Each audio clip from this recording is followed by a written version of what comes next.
Yes, I couldn't hesitate or couldn't help myself but to add a little bit more into it than just talking about the overall idea of metal fuels. And so I want to talk a little bit about metal combustion and how it's different from what we're used to dealing with in traditional combustion problems. So just to get started, the first idea I think is that many people don't even think about metals as a fuels. Maybe inside of this community where we're dealing with combustion science, we can think of them.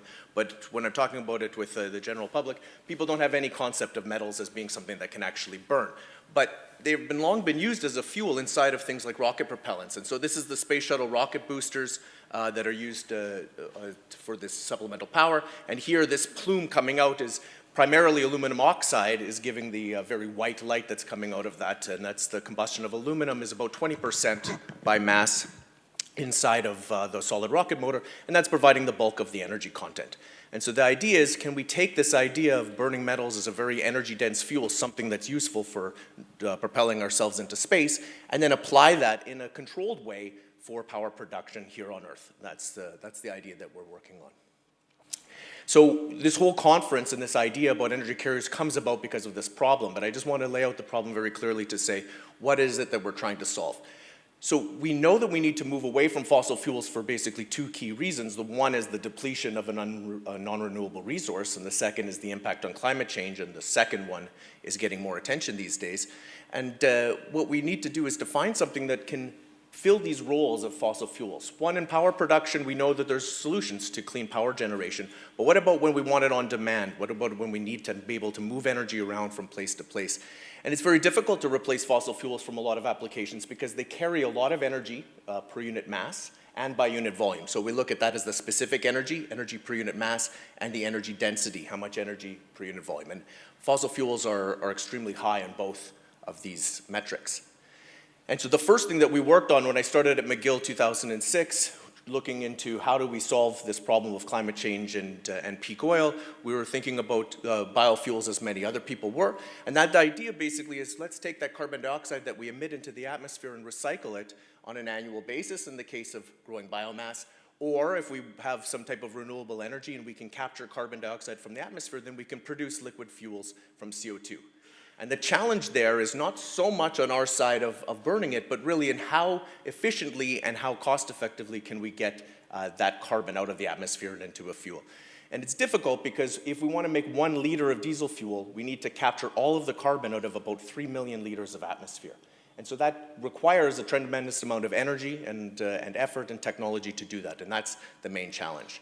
So what we were looking at from the start is this idea of an energy carrier, something that we can use over and over again to store the various different types of clean energy that we might have and enable it to use us where and when we want it. So for heavy-duty transportation, shipping and trucking, for range extension in, say, hybrid electric vehicles, or for powering remote communities. This is a big issue for us in Canada because we cannot run our remote northern communities in the Arctic on solar power, for instance. And so we need to find other options. And one of the key ideas that I think it's important is that there are some countries that can produce enough or more than enough renewable energy for their needs, and some other countries that simply cannot because of high population density and low solar insolation. So we want to be able to store that energy, that renewable energy, and trade it on the international market, and then use it to back up those things for when we have variations from day to night, from season to season, etc. So a lot of attention is being driven towards advanced battery technology and the electrification of everything. The death of the internal combustion engine is something that we hear about more and more in the news today. But the thing that's being missed there is that a battery is carrying around all of its reactants. It's carrying around its fuel, it's carrying around its oxidizer, and that means that thermodynamically a battery can never carry as much energy as something that you're going to burn with atmospheric oxygen. And so because of that, the lithium-ion battery is sitting here with an energy density about 1/50th that of fossil fuels, and is thermodynamically not going to be able to ever get to that point where we might want to get there. So batteries are great. We're not going to replace them from our cell phones or our laptop computers, but we shouldn't imagine that they're going to do everything for us. There's still a role for combustion. So just to state the problem again, what we're really looking for if we want to have a sustainable solution is something that you can recycle. Sustainability really means closing that loop into a circular economy where we can use that same material over and over again. So we want to take clean primary power and energy. If we want to be able to do something and take advantage of atmospheric oxygen, then we're going to make a fuel that we can burn and oxidize with oxygen from the air. And then we want to capture that oxidized fuel, reduce it again, and use it over and over again to deliver that energy on demand where we want it. And so that's the key idea behind the hydrogen economy, which has been around for a long time. In the hydrogen economy, you take water, you use electrolysis, you split it into hydrogen and oxygen, and now you can transport and store that hydrogen fuel.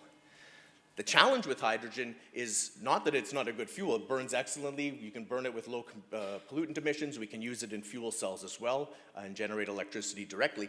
But the challenge is that it has a very low storage density.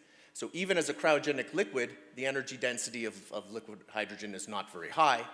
And additionally, you need to carry around this tank. I mean, if you're carrying around cryogenic liquid hydrogen, you need a dewar that's able to store that hydrogen. And so while hydrogen has an extremely high specific energy because it's a very light chemical, it has only one proton for that valence electron that it's carrying around, and so that means that it carries a lot of chemical energy per unit mass. But when we take into account the storage system for that hydrogen, this is the US Department of Energy ultimate storage target, and it's quite low. So that means that hydrogen doesn't deliver that energy in a very convenient way. And one of the other issues, of course, is the safety issues associated with hydrogen, which have been long discussed, and work is ongoing to address those.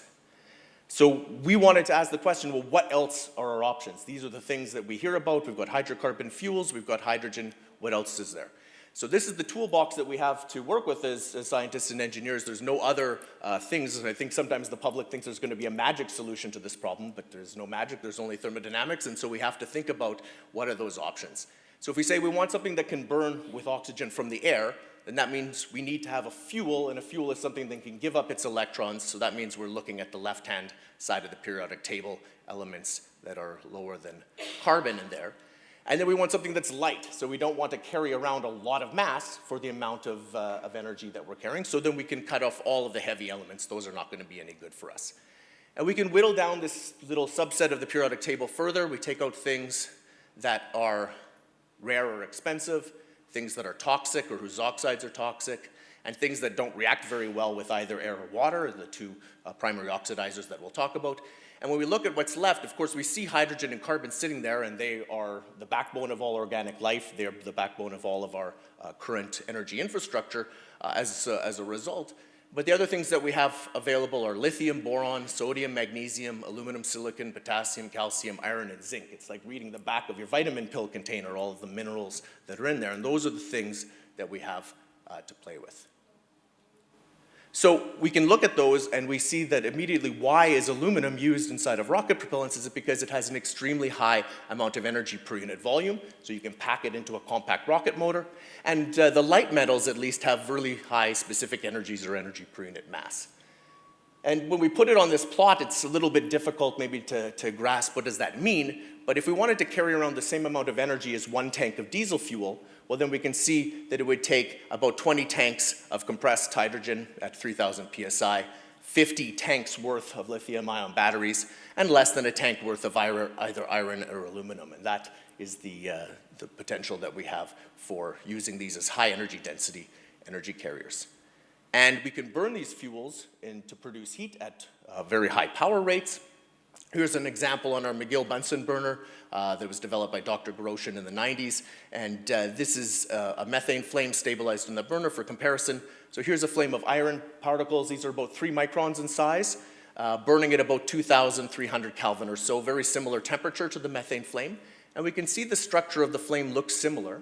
So they're burning in a similar manner to how hydrocarbon fuels, but also some differences. This glow here is not soot, like we'd have in a candle flame, but rather the iron oxide or rust particles that are emitting black body radiation at this temperature, 2,000 Kelvin or so.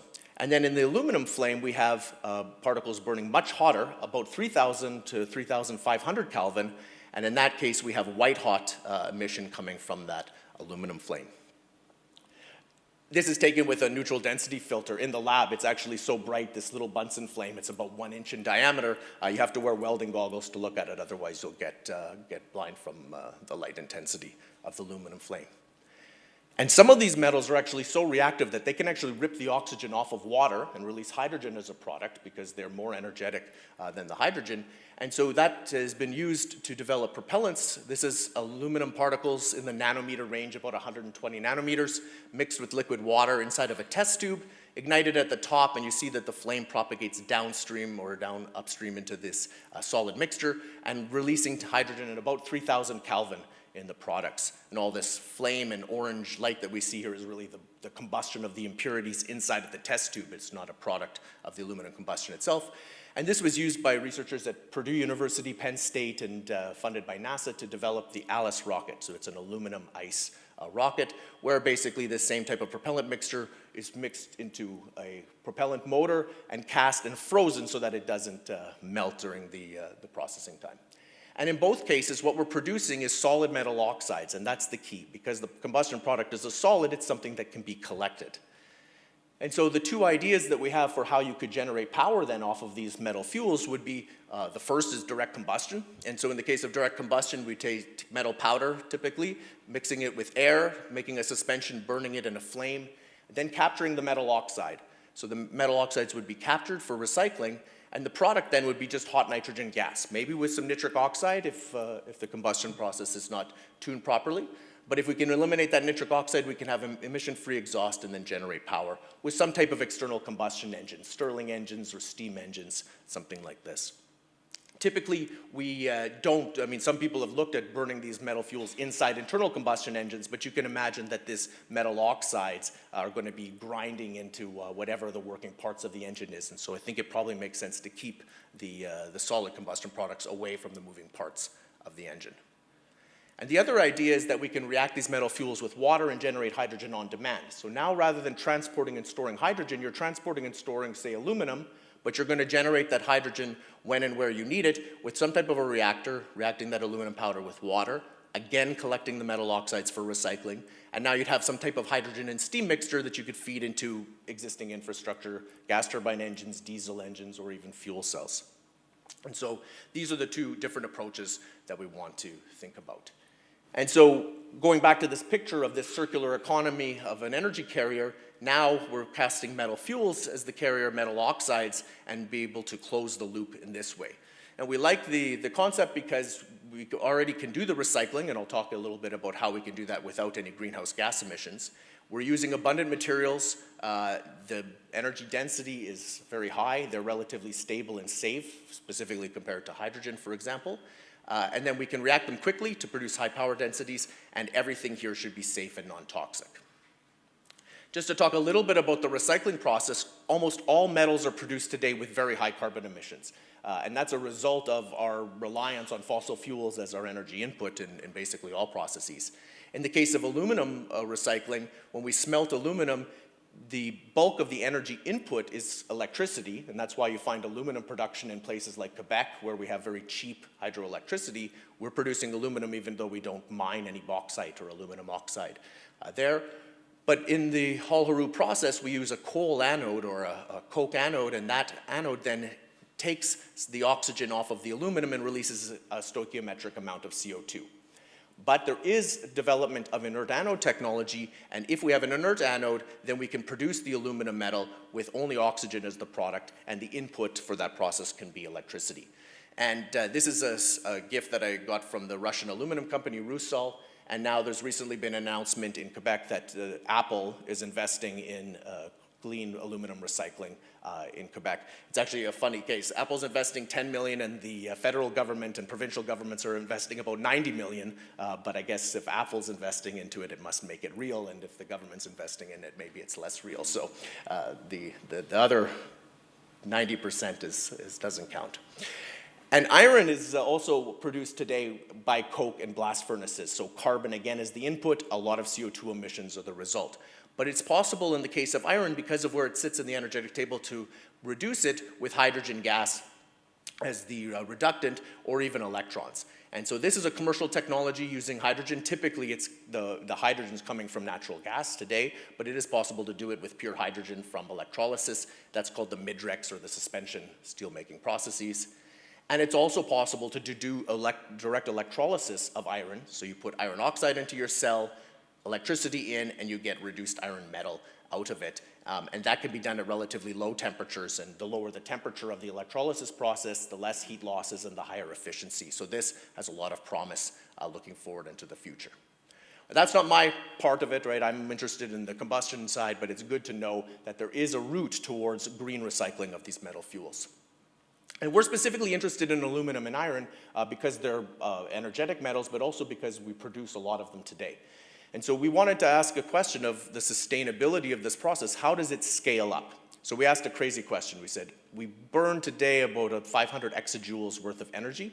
So how much metal would be required to store all of our energy use in the entire world today in these metal fuels?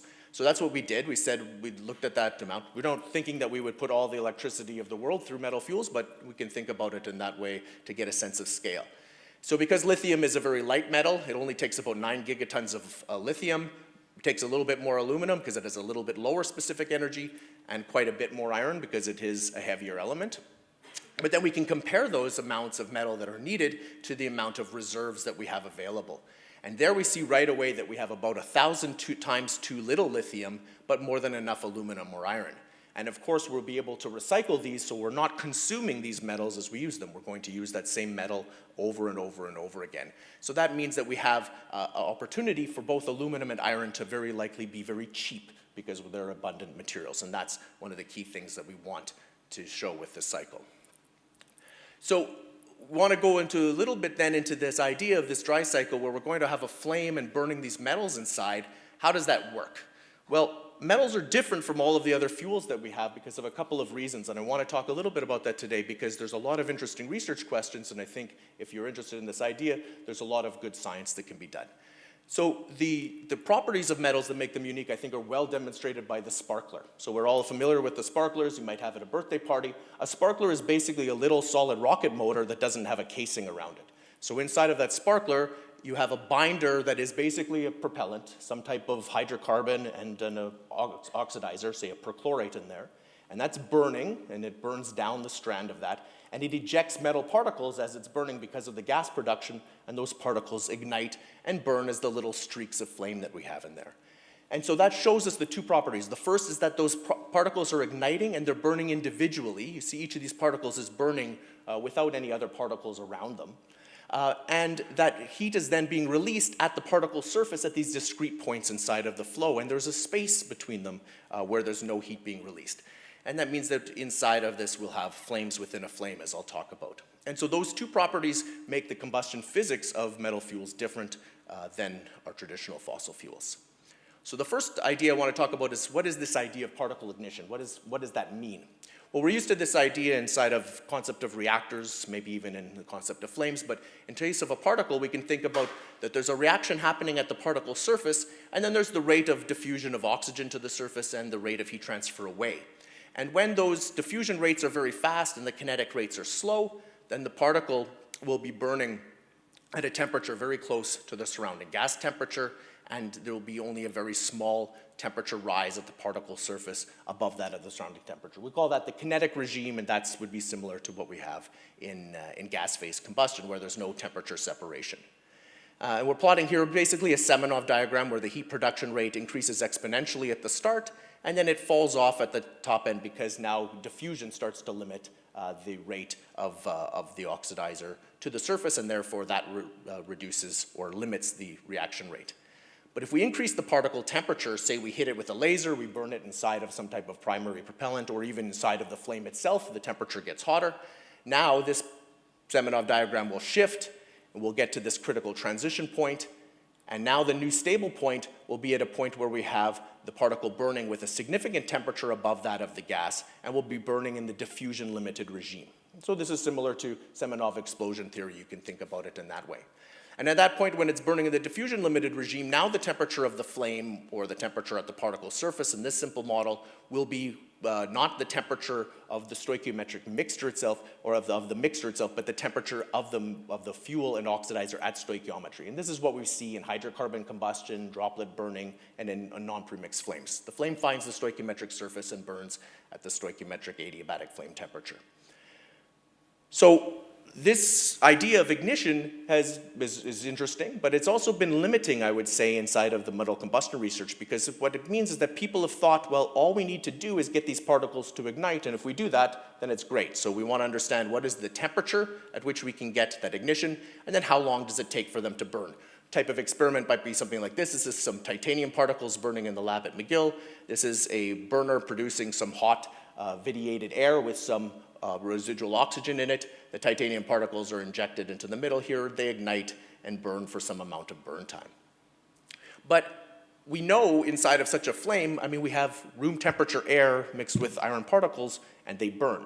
So we don't need to think about an ignition temperature, because what really happens is there's a flame speed, and the flame is providing the heat necessary to burn the next layer of those particles. So that's the approach that we're taking, is looking at what are the properties of these flames. So this is how we produce this experiment, where we have these iron particles burning in a counterflow stagnation flame. We take a piston with some metal powder, oxidizing gas, whatever it's going to be, typically say air, and then you're going to loft that metal suspension using an air knife in this region, a long tube to just laminarize that flow, comes out of a nozzle, and then we blow on it with hot combustion products of methane air flame from the top to produce a stagnation surface, and then stabilize this flat flame for laser diagnostics. And you can see from the light of the flame itself that cloud of unburned iron particles in the cold flow there. And so we've talked about ignition, and so we want to look into what's happening inside of this combustion process. So here we're plotting the adiabatic flame temperature of these mixtures over a range of iron fuel concentrations that are fuel lean, and plotting that from 20% oxygen to 40% oxygen with different argon concentrations. And there, as we increase the oxygen concentration, the adiabatic flame temperatures drop. And they drop, it's maybe counterintuitive, right? More oxygen, less temperature. Well, the temperature is going down because oxygen has a higher heat capacity than argon, so it reduces the overall temperature. And we can plot the temperatures that we measure in these flames of these very small iron particles. We can't visualize the individual particles to see if there's a microflame, but we can measure the temperature, and here's at 30% and 40%. This is just the black body emission over the visible range, and here we see the intensity and the slopes are changing, and by fitting to Planck's law, we can find the particle temperature in both cases. And there we see that the average particle temperatures are increasing while the temperature predicted by equilibrium is decreasing. We can also plot in the same plot the stoichiometric adiabatic flame temperatures, and those are increasing, and they increase because as we increase the amount of oxygen in the mixture, now we can burn more metal fuel and we can get to a higher flame temperature.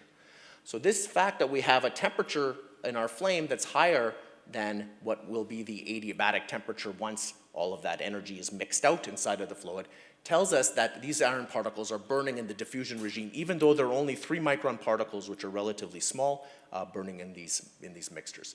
And that means that inside of this flame front, we also have little flames within the flame. And that's important, is if we have this particle ignition and burning, that will determine what type of product morphology we have, and therefore will impact the collection efficiency that we can achieve with such a system. So we have, our understanding from what hydrocarbon fuels burn in the diffusion limit is that we'd have a hydrocarbon fuel droplet, we'd have fuel vapor mixing or meeting oxidizer diffusing around, and we'd have a lifted flame above the droplet surface. Well, that's the same thing that happens in the case of low melting and boiling point metals, where the flame temperature is higher than the boiling point of the metal, and that's what happens in the case of aluminum combustion. And the result of that is that in that aluminum flame, we're then producing very small oxidized particles, typically in the nanometer size range, although they may agglomerate to become larger. And that means that it'll be difficult to collect the products of an aluminum flame directly. There's an intermediate combustion regime, but that's not so interesting for us. But there's another combustion regime where the boiling temperature is higher than the flame temperature. And in that case, you cannot boil the metal and you cannot produce a lifted diffusion flame. In that case, the flame will burn, or the particles will burn more in a shrinking core model, where we have some metal inside of the surface, inside of the droplet, that will be burning with a flame surface that's somewhere inside this thing, producing a porous or a liquid, solid or liquid metal oxide on the surface. And that means that as those particles are burning in this heterogeneous regime, they're actually growing in size. They're getting heavier because they're absorbing oxygen, and they're also getting larger. So that should simplify collection. And that's how we believe that iron is burning inside of these flames. And so that means iron is a very interesting fuel because it can produce larger product sizes that may be easier for the collection and recycling. But what we care about more as combustion engineers in designing an engine or a power system is really developing a power system is how fast can I flow the air? How big does my combustion chamber need to be? And all of that is determined by the power density of the system. So the very simply way to estimate the power density of an engine, power per unit volume, is you just take the energy density of the reactants and multiply it by the reaction rate that you have. So all of our combustion devices and all of our transportation systems rely upon combustion of energy-dense fuels burning with high pressure, high density air at very fast reaction rates in a combustion mode. And that leads to high power densities. So in our case, we were very interested then in what is the reaction rate or what is the flame speed of these different types of metal fuels. So from this, we can look at the same experiment that we were running before. Now we're going to shine a laser through that system and measure the motion of the particles. This is actually a video from aluminum flames, but the same type of idea in the case of iron combustion. So we have these particles coming towards the flame. We can measure the speed at which they propagate. And if we measure the speed at which they enter the combustion zone, we can call that the flame speed. Maybe not the laminar burning velocity, we're not there yet, but at least an idea of how fast that flame burns. And so here I'm plotting it for 3 different mixtures of oxygen and argon. Here's the first is 21%. We did these first experiments with iron flames in argon because argon has the slower heat capacity and higher flame temperatures. That makes it easier to stabilize the flame. We're now going to oxygen-nitrogen mixtures in our ongoing work. Eventually, yes, we do need to burn it in air. But here it is for 21% oxygen, 30% oxygen, and 40% oxygen. And very strange, here we've increased the amount of oxygen in the mixture by almost a factor of 2, and we have no statistical increase. In fact, it even looks like the trend goes the other way, although I'll attribute that to experimental uncertainty. But there's no increase in the flame speed as we increase the oxygen in the mixture. And this is very strange. For us in combustion of gas phase fuels, if you increase the amount of oxidizer, you're going to burn the flame faster. The reaction rates will go up, because they'll scale with the oxygen concentration, and so we would expect the flame speed to go up in this case as well, and it doesn't. So why? So that's the question that we want to answer as well. So there's theory that Dr. Groshin and our group developed in the 90s and even earlier than that in some work that he did in Odessa in Russia, which sets up a dimensionless parameter that tells us whether the flame will propagate in a continuum regime, similar to hydrocarbon combustion, or what's called this discrete flame regime. And that non-dimensional parameter is simply the combustion time divided by the heat diffusion time inside of the mixture. And that parameter will tell us whether we're in these 2 regimes. So in the case where the burning time is very long compared to the time for heat transfer, then that flame will propagate even though it's a discrete mixture of particles in the flow, or propagate in this continuous regime where the front is relatively smooth and the flame thickness is much larger than the spacing between the particles. But if the particles burn really fast and they release their heat much faster than the time that it takes for the heat to transfer from particle to particle, well, then they start to burn in this different regime, the discrete regime, where you can see it's much more like a series of explosions going bang, bang, bang, bang, bang through the flow. And as we zoom back out to the full scale, we see that it leads to very different type of flame morphologies, a lot of flame roughness, percolations, finding the path of the most dense particles inside of the mixture. And the theory says that the flame speed in the continuous regime will scale just like it does for our traditional hydrocarbon fuels, the rate of diffusion divided by the combustion time, or the rate of diffusion multiplied by the reaction rate, take the square root of that. But in this discrete regime, the dependence on the combustion time disappears, and now the flame speed is determined not by the reaction rate of the particles, but rather that heat diffusion time. How long does it take or how fast can the heat propagate from particle to particle? So it depends on the particle spacing and not on how long they take to burn. And so we wanted to understand if this, and observe, does this discrete regime really exist? And so in the maybe early 2000s, there were some experiments done on microgravity flights funded by the Canadian Space Agency, by Andrew Higgins and other researchers at McGill. And that culminated in this PERWAVES experiment, so it was launched in April of 2017 on the Maxis 9 sounding rocket funded by the European Space Agency. And here what we're really asking is, can we observe the discrete flame regime by studying flames of large iron particles in very low heat diffusivity mixtures? So in order to do this, we wanted to ask a simple question. Can we get flames that burn with two different types of particle reaction rates? And what is the impact of those different reaction rates on the flame speed? So we wanted to test, first of all, the combustion time. That's an important parameter here. So we're going to study that by a little tubular furnace, inject some iron particles into here. We're using a 20% oxygen, 80% xenon mixture. Here's one of the particle trajectories. And here it is in 40% oxygen. And we can see that the combustion time is clearly different between the two. We would predict from diffusion limited combustion theory that if you double the oxygen concentration, the particle should burn twice as fast. In fact, it burns 3 times as fast, and that's because there's evidence here of either a lifted flame or some type of more intense combustion during part of the reaction at 40% oxygen that increases the reaction rate even further. And then we're going to use very large particles so that we can visualize them, and that leads to very large spacing between them, which should give a very low discreteness parameter, and in both cases, we should be in the discrete regime of combustion. So the experiment that was launched on the rocket looked something like this, very similar to experiments that have been done in the lab before. We have a dispersion unit that's creating a mixture of those iron particles in the gas mixture, an ignition system at the bottom, which was driven by a propane flame to drive the ignition. Then we get a flame that propagates through the tube, and we're going to image its flame speed.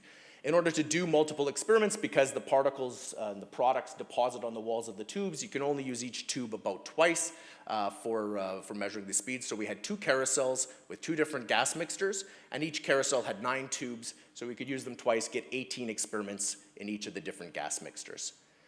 There was a different diagnostics, one to measure the particle concentration with a laser scattering system. The other was a camera imaging the propagation through the whole flame, and another camera zoomed in, looking at the flame structure for a small portion of the tube. I don't want to talk about all of the details of the results, but we'll really just look at that flame propagation speed. So here we have the key results in 20% oxygen and in 40% oxygen. We're going to light up those flames. There's a little burst of unsteadiness because of that ignition event. And then we see that the flames start to propagate in the tube. And the intensity difference, this one's actually intensity has been increased just so that we can visualize it, is very significantly different between the two, indicating more intense combustion in the case of that 40% oxygen mixture, as we saw in the ground-based tests. And just play it one more time.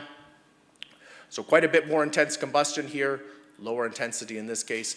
But once it settles into the steady state, we'll see that both of these flames do appear to be propagating at the same speed, despite the fact that this one has particles burning 3 times faster inside of the mixture.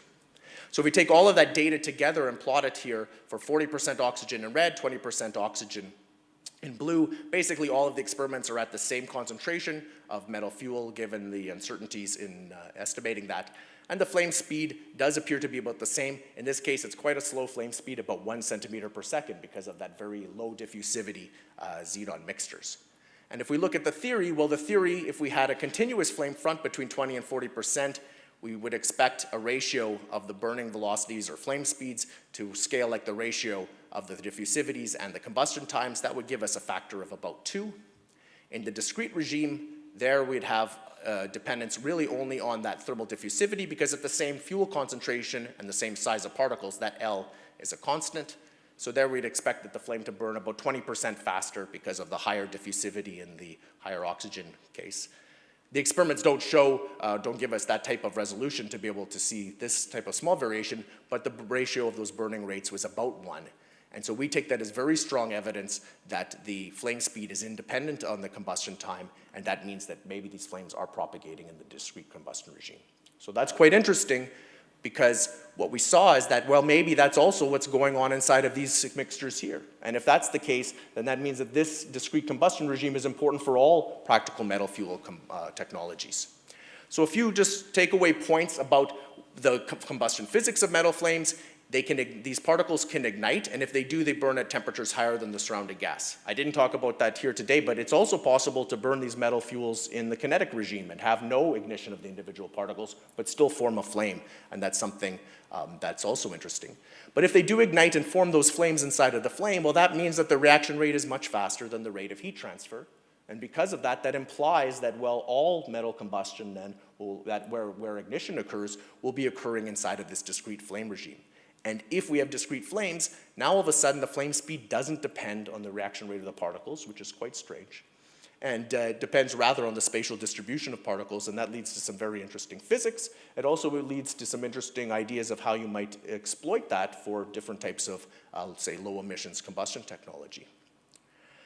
And so these processes are going to be important as we try to design these things. Right now, this is a picture. I mean, there's no actual metal-fueled engine that exists anywhere, and it's only a concept so far. So we have to go and design and build such systems if we're going to see this happen. But we think that this is possible to design and build something that has high collection efficiency and that could be ranged at different types of scales. So you could imagine range extension for hybrid electric vehicles at the smallest scale. But I think this direct combustion of metal fuels makes more and more sense the bigger you go. The premium on energy density gets larger for the higher the rate of power that you need to deliver. And so maybe at the biggest scales, retrofitting coal-fired power plants with burning metal fuels could be a way of providing base load power in places that don't have enough renewables. Or for large mechanical devices, trains, trucks, and ships, and for process heating in the commercial industries, I think is another very interesting application of these metal fuels. I didn't talk about the metal-water reaction very much today, but it's also a topic that we're very interested in. In such a system, you can produce at very high reaction rates hydrogen and steam, and that hydrogen and steam is a beautiful fuel for a whole bunch of different types of engine applications. So for retrofit technologies, maybe we can power some of these systems with metal-water reactors, and specifically for marine or stationary applications where you don't have to pay the weight penalty of carrying around water. So if you add the water into the system, obviously it's heavier, and that means that the energy density of your system is lower. So for shipping specifically and stationary power, maybe it makes sense to react the metal fuels with water. That might be a way that we could use aluminum rather than burning it and producing these very small nano oxides in the air that's difficult to capture. Maybe we can react them with water and produce those sludge of metal oxides and that nice hydrogen fuel that we can then use inside of the engines. And so in both cases, we have a concept of how we can deliver and distribute energy for different types of applications. And the key concept is, again, clean energy comes in. We have to green the metal reprocessing infrastructure. We have to do that anyways. It's a major impact on our CO2 emissions, so we have to decarbonize the productions of metals. That's possible, and as that goes, we'll be able to then produce these metal fuels in a clean way, trade them internationally, and then use them where we want. And then produce those metal oxides that are solids and bring them back, trading them back and bring them back there. You know, closing the loop does have a cost. It does have a weight penalty. If you have to capture and store your combustion products, your car actually gets heavier as you drive it, not lighter. And that's a little bit tricky for us to think about. And that's maybe the price that we have to pay if we want to be able to do something that's sustainable and closes this loop. But I want to point out that right now, these ideas are nothing but ideas. There's no demonstrated technology in this. There are some work on demonstrating metal-water reactions, but mostly for very small scale and light-duty applications. So we really need to develop the science and the technologies to do this. And I think that leads to a very interesting combustion science that we're not familiar with when we're dealing with hydrocarbon combustion. And so that means that there's lots that can be understood. And I invite all the young researchers to think about this as an area to look into, because there's a lot of open problems and a lot of exciting physics that can be discovered. So I'd just like to thank our funding sponsors. We're working with Tata Steel on direct metal combustion and of iron, and the European Space Agency and Canadian Space Agency, who funded the work related to the rocket experiments. Of course, all of this work is done by my team, so I just want to show the people who do most of this work. And I've been working with Dr. Groshin at McGill since I joined, and he's definitely the father or grandfather now of metal combustion, at least at McGill. And with that, I'll just leave a couple of beautiful pictures, I think, of these, or videos of some of these metal flames. You've seen these two before. This is one of aluminum fuel burning inside of a latex balloon. You can think of the old soap bubble experiments that were done by Lewis and von Elbe in the early days of combustion science. We can't stabilize or make a powder mixture inside of a soap bubble, but inside of a latex balloon, and we can see that that flame propagates outward.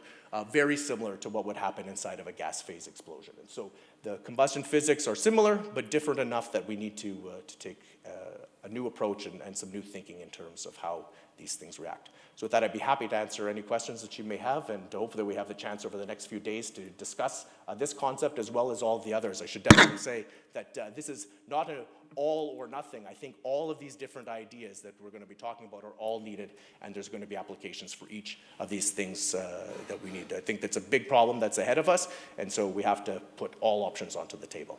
Thank you.